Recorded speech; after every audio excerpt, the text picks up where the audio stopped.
बिस्मिल्लाहिर्रहमानिर्रहीम। अस्सलाम वालेकुम dear students, my name is Hamad Samar. कैसे हैं आप? उम्मीद करता हूँ आप सब खैरियत से होंगे। अल्लाह ताला आपको अपने हिफ्ज़ व अमान में रखे। डियर स्टूडेंट्स, पिछले लेक्चर में हमने एक्सरसाइज 1.3 क्वेश्चन 1 को कंप्लीट किया था। आज के लेक्चर में हम एक्सरसाइज 1.3 क्वेश्चन 2 स्टार्ट करेंगे। वीडियो स्टार्ट करने से पहले अगर आपने चैनल को लाइक और सब्सक्राइब नहीं किया तो चैनल को लाइक और सब्सक्राइब कर लें, बेल का बटन प्रेस कर लें और अगर वीडियो अच्छी लगे तो वीडियो को लाइक और शेयर कर दें। स्टूडेंट्स, अब हम क्वेश्चन 2 की स्टेटमेंट की तरफ आते हैं। तो क्वेश्चन 2 में कहता है कि factorize the following polynomials into linear factors. तो इस क्वेश्चन में हमें 8 पार्ट दिए हुए हैं। तो उसमें डियर स्टूडेंट्स कुछ क्यूबिक पॉलिनोमियल्स हैं, कुछ बाई क्वाड्रेटिक पॉलिनोमियल्स हैं। तो उनको फैक्टराइज करना है उनके लीनियर फैक्टर्स के अंदर। लीनियर फैक्टर क्या होता है? ऐसा फैक्टर जिसमें वेरिएबल की मैक्सिमम पावर 1 हो। तो हमने एक पॉलिनोमियल को उसके लीनियर फैक्टर्स के अंदर लिखना होगा फैक्टराइज करने के बाद। तो अब हम पार्ट 1 की तरफ आते हैं। तो पार्ट 1 में देखें तो हमें एक क्यूबिक पॉलिनोमियल दी गई है Z cube plus 8। Cubic polynomial का कैसे पता चला? क्योंकि इसमें जो वेरिएबल जेड है उसकी मैक्सिमम पावर 3 है, क्यूब। तो इससे हमें पता चला कि ये क्यूबिक पॉलिनोमियल है। सो अब हम ये इसका सोल्यूशन स्टार्ट करते हैं। तो Z cube plus 8, next step में क्या होगा? जेड क्यूब प्लस 8 2 का क्यूब होता है, तो 8 की जगह हमने लिख लिया 2 का क्यूब। स्टूडेंट्स, अब यहाँ पर एक फार्मूला बन रहा है a cube plus b cube का। तो वो फार्मूला हम यूज़ कर लेंगे। देखें, a cube plus b cube किसके इक्वल होता है? A plus b into a square minus a b plus B square. तो हमारे पास ये फॉर्म क्या बनी हुई थी? Z cube plus 2 cube. तो ए की जगह जेड और बी की जगह अगर 2 को देखें तो देखें ये वही फॉर्म बन रही है a cube plus b cube. तो ये इक्वल हो जाएगा a plus b into a square minus a b plus B square के। तो इसकी जगह हम फिर ये अप्लाई कर लेते हैं। तो जेड क्यूब प्लस 2 का क्यूब किसके इक्वल आ जाएगा? ए प्लस बी, यानी जेड की जगह ए की जगह जेड प्लस बी की जगह 2 इंटू ए स्क्वेयर, ए की जगह जेड उसके ऊपर स्क्वेयर माइनस ए की जगह जेड बी की जगह 2, फिर उसके बाद प्लस बी स्क्वेयर, बी की जगह 2 और उसके ऊपर आ गया स्क्वेयर। नेक्स्ट स्टेप में क्या होगा? Z plus 2 as it is into Z square minus 2 multiply by Z, 2z plus 2 का स्क्वेयर 4। अब स्टूडेंट्स नेक्स्ट स्टेप में क्या होगा? देखें, ये z प्लस 2 तो लीनियर फैक्टर बन चुका है ना। इसमें वेरिएबल z की पावर 1 है, ये तो लीनियर फैक्टर है। लेकिन ये जो साथ में ये दूसरा फैक्टर लिखा हुआ है ये तो क्वाड्रेटिक फैक्टर है, क्योंकि इसमें मैक्सिमम पावर वेरिएबल की 2 है। तो ये तो लीनियर नहीं है, तो इसको लीनियर में चेंज करना है। z प्लस 2 लीनियर बन चुके हैं, इसको एज इट इज़ चलाते जाएंगे। तो z plus 2 as it is into Z square minus 2z as it is और ये प्लस 4 एज इट इज़। साथ में ये 1 का स्क्वेयर ऐड और 1 का स्क्वेयर जो है ना वो सब्ट्रैक्ट हम कर लेंगे। तो ये कैसे पता चलेगा कि कौन सा नंबर ऐड और सब्ट्रैक्ट करना है? तो देखें, इधर जो z का कोफिशेंट होता है ना उसका हाफ उसका स्क्वेयर ऐड और सब्ट्रैक्ट होता है। तो z का इधर कोफिशेंट कितना है? 2।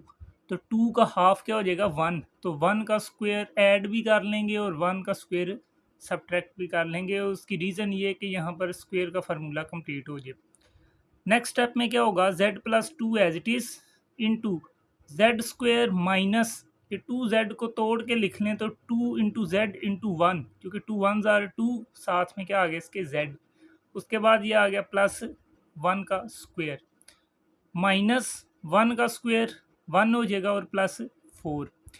नेक्स्ट स्टेप में स्टूडेंट्स क्या होगा? z plus 2 as it is, और ये जो पहली 3 टर्म्स हैं ये देखें कौन सा फार्मूला बना रही हैं। अगर a की जगह z और b की जगह 1 को देखें तो a square minus 2ab plus B square, जो कि इक्वल हो जाता है a minus B whole square. तो a की जगह z माइनस b की जगह 1 और इसका आ गया होल स्क्वेयर। उसके बाद -1 प्लस 4 इक्वल्स टू प्लस 3। अब नेक्स्ट स्टेप में स्टूडेंट क्या होगा? देखें, अभी भी ये क्वाड्रेटिक फॉर्म में है। तो नेक्स्ट स्टेप में होगा z plus 2 as it is into Z minus 1 का होल स्क्वेयर और ये जो प्लस लिखा हुआ है इस प्लस को हम क्या लिख लेते हैं, माइनस मल्टीप्लाई बाई माइनस। ये माइनस को माइनस से मल्टीप्लाई करें तो प्लस हो जाता है, तो प्लस की जगह लिख लिया माइनस इंटू माइनस, और साथ में ये 3 की जगह 1 मल्टीप्लाई बाई 3। नेक्स्ट स्टेप में क्या होगा, z plus two as it is into Z minus one का होल स्क्वेयर माइनस ये माइनस वन की जगह उसकी वैल्यू लिख देंगे योटा स्क्वेयर, क्योंकि योटा स्क्वेयर इक्वल होता है माइनस वन के, तो माइनस वन की जगह योटा स्क्वेयर लिख दिया इंटू 3। स्टूडेंट्स अब नेक्स्ट स्टेप में क्या होगा कि ये जो योटा स्क्वेयर 3 लिखा हुआ है इसको भी स्क्वेयर की फॉर्म में हम लिखें, तो ये योटा का स्क्वेयर है और 3 किसका स्क्वेयर है, स्क्वेयर रूट 3 का। तो ये नेक्स्ट स्टेप क्या बन जाएगा, z plus two as it is into Z minus one का होल स्क्वेयर माइनस ये z minus one whole square minus, और ये साथ में अयोटा स्क्वेयर 3, ये अयोटा स्क्वेयर रूट 3 का स्क्वेयर बन जाएगा।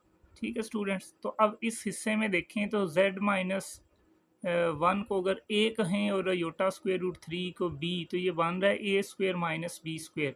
तो इस हिस्से में ये फार्मूला यूज़ हो जाएगा a square minus B square का, जो कि इक्वल किसके होता है a minus B into A plus B. तो हमारे पास जो फॉर्म थी वो थी z plus two into Z minus one का whole square minus iota square root 3 का स्क्वेयर। तो स्टूडेंट्स ये z plus two as it is, और साथ में ये जो ब्रैकेट के अंदर a square minus B square वाली फॉर्म बन रही है, इस पर जब फार्मूला अप्लाई करेंगे तो ये आएगा ए माइनस बी, ए की जगह जेड माइनस वन, फिर माइनस बी की जगह योटा स्क्वेयर रूट 3, और into A plus B, A की जगह Z minus one plus B की जगह योटा स्क्वेयर रूट 3।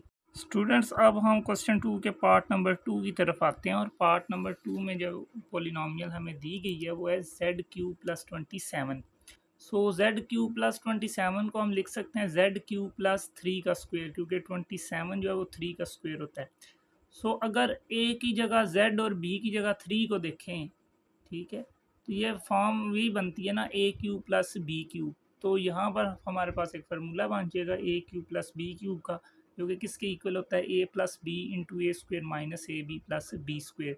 तो हमारे पास जो फॉर्म थी वो थी जेड क्यू प्लस 3 क्यूब, तो z की जगह a और 3 की जगह b, तो ये वाली फॉर्म बन गई ना a cube plus B Q. तो इसमें ये हम फार्मूला अप्लाई कर देते तो ये आ जाएगा a प्लस बी, ए की जगह z प्लस b की जगह 3 इंटू ए स्क्वेयर, ए की जगह z और इसके ऊपर स्क्वेयर आ गया माइनस ए बी, ए की जगह z और b की जगह 3, फिर प्लस बी स्क्वेयर, b की जगह 3 और साथ इसके क्या आ गया स्क्वेयर। नेक्स्ट स्टेप में z plus 3 as it is into Z square minus 3 into Z, 3z plus 3 का स्क्वेयर 9। स्टूडेंट्स ये z प्लस 3 तो लीनियर फैक्टर है, लेकिन ये जो साथ दूसरा है ये क्वाड्रेटिक फैक्टर है, तो इसको लीनियर फैक्टर में हम तब्दील करते हैं। आप so z plus 3 as it is into Z square minus 3z और ये प्लस 9 एज इट इज़। यहाँ पर 3/2 का स्क्वेयर ऐड और 3/2 का स्क्वेयर सब्ट्रैक्ट कर दिया। ये कैसे, ये देखिए z का कोफिशिएंट है 3, तो 3 का जो हाफ होगा ना वो क्या होगा, 2 पे डिवाइड कर देंगे 3 को, तो 3/2, तो वो स्क्वेयर ऐड भी कर दिया और स्क्वेयर सब्ट्रैक्ट भी कर दिया। नेक्स्ट स्टेप में क्या होगा, z plus 3 as it is into Z square minus ये जो 3z है इसको तोड़ के लिख लें तो 2 इंटू जेड इंटू 3/2, ये 2 से ऊपर नीचे कैंसिल हो जाएंगे ये एक दूसरे के साथ, तो बाकी 3z ही बचेगा। और उसके बाद ये प्लस 3/2 का स्क्वेयर, उसके बाद फिर ये प्लस 9 और ये माइनस 3/2 का स्क्वेयर, 3 का स्क्वेयर 9 डिवाइडेड बाई 2 का स्क्वेयर 4। तो नेक्स्ट स्टेप में क्या होगा कि z plus 3 as it is into ये पहली 3 टर्म्स को देखें तो z की जगह a और 3/2 की जगह अगर b को देखें तो a square minus 2ab plus b square बनता है, जो कि होता है a माइनस बी का होल स्क्वेयर। तो इसकी जगह वो फार्मूला अप्लाई कर दें तो a की जगह z माइनस बी की जगह 3/2 और साथ उसके आ गया होल स्क्वेयर, प्लस ये दोनों टर्म्स जब सॉल्व होंगी तो 9 माइनस 9/4, तो 9 के डिनोमिनेटर में 1 है और इधर 4 है, तो 1 और 4 का एलसीएम 4 आ गया। और अगर डिनोमिनेटर में 1 हो तो फिर एलसीएम ऊपर मल्टीप्लाई हो जाता है, तो 4 9s आर 36। उसके बाद फिर माइनस, और अगर एलसीएम पहले से डिनोमिनेटर में बना हो तो फिर 1 मल्टीप्लाई होता है ऊपर, तो 9 1s आर 9। नेक्स्ट स्टेप में क्या होगा, z+3 इंटू z-3/2 का whole square plus 36 - 9 27 divided by 4।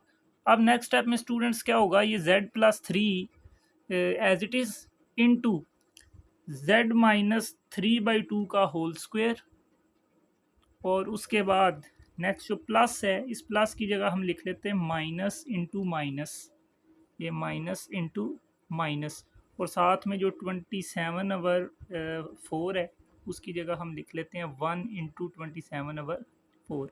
Students अब नेक्स्ट स्टेप में क्या होगा, z+3 इंटू z-3/2 का होल स्क्वायर माइनस, इस -1 की जगह लिख लेते हैं योटा स्क्वायर, और साथ में 27/4।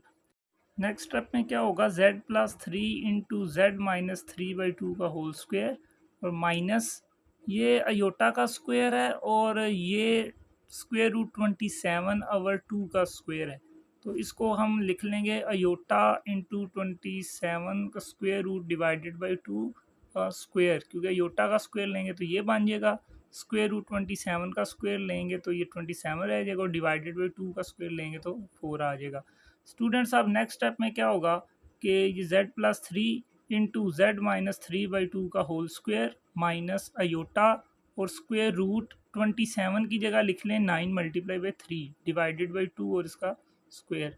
नेक्स्ट स्टेप में z+3 इंटू z-3/2 का होल स्क्वायर माइनस अयोटा, और ये 9 का स्क्वायर रूट जो है वो लेंगे तो 3 आ जाएगा, और साथ में आएगा 3 का स्क्वायर रूट डिवाइडेड बाई 2 उसका स्क्वायर।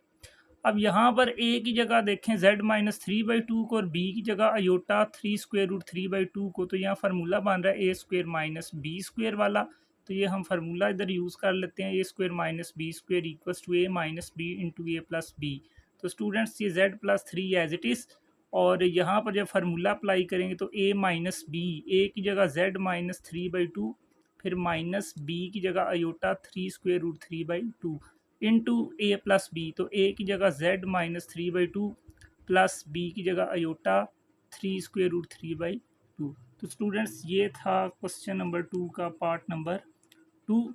तो आज के लेक्चर में हमने एक्सरसाइज 1.3 के क्वेश्चन 2 का पार्ट नंबर 1 और पार्ट नंबर 2 कवर किया। उम्मीद करता हूँ कि आपको ये क्वेश्चन समझ आए होंगे। अगर किसी स्टूडेंट को किसी स्टेप में कोई कन्फ्यूजन हो तो कमेंट सेक्शन में अपना क्वेश्चन लिख सकते हैं, और अगर आपको ये क्वेश्चन समझ आ गया, ये क्लियर है, तो वीडियो को लाइक और शेयर कर दें, चैनल को लाइक और सब्सक्राइब कर दें, बेल का बटन प्रेस कर दें, और कमेंट सेक्शन में अपनी राय से ज़रूर आगाह करें। शुक्रिया।